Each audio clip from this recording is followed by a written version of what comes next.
further consent, with further proceedings on the quorum call be dispensed with. Without objection. Yesterday morning, I hosted Judge Ketanji Brown Jackson, the President's nominee to replace Justice Breyer on the Supreme Court, in my office. I was glad to meet with Judge Jackson. We enjoyed a cordial discussion.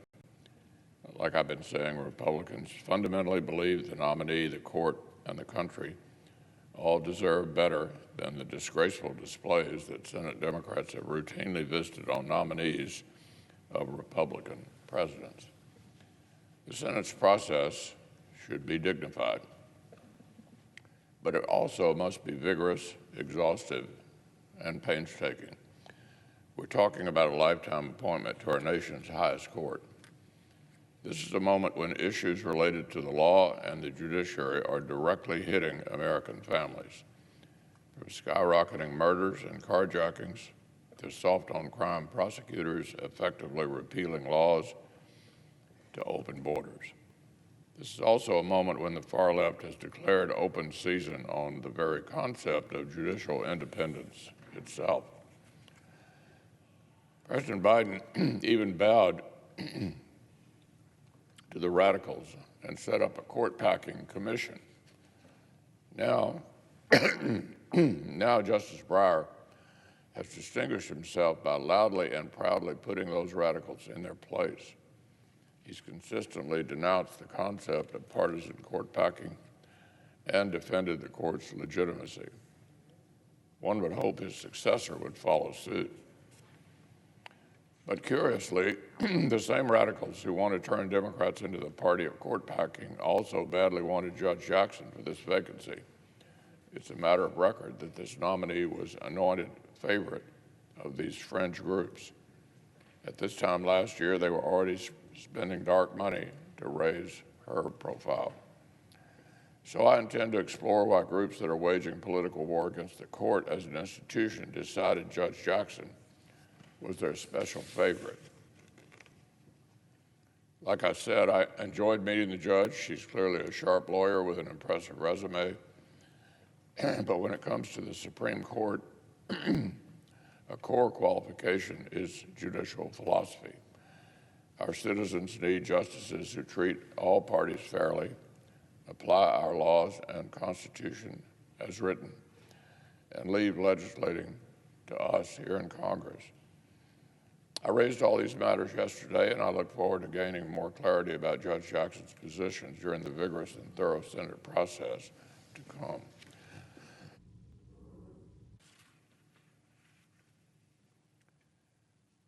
Now, in another matter, our nation faces serious challenges to our citizens' health and wellness. COVID-19 has been one of them. Abuse of illegal drugs and prescription pills is another.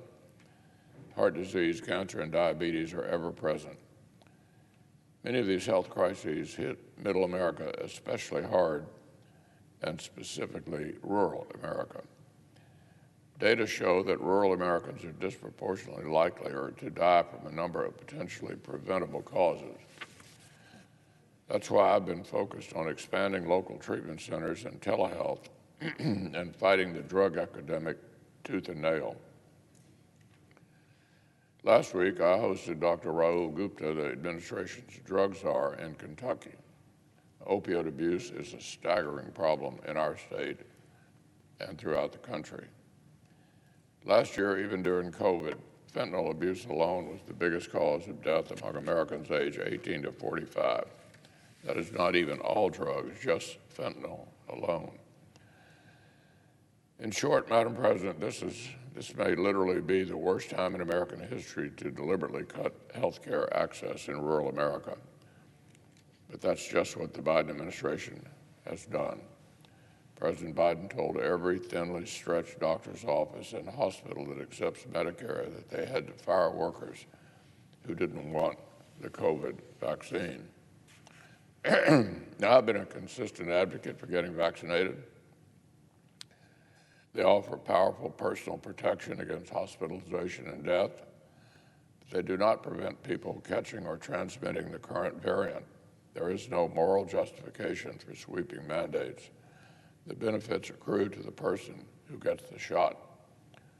What's more, the CDC's own research says that prior infection provides protection that is at least as strong as the vaccines. But the president's overreaching mandate ignored that. His policy unscientifically discriminated against people who have immunity from prior infection. They had to comply anyway or lose their job. The president tried to force such a mandate on all kinds of workers across America. The court slapped that down easily. But his mandate targeting healthcare workers remains in effect.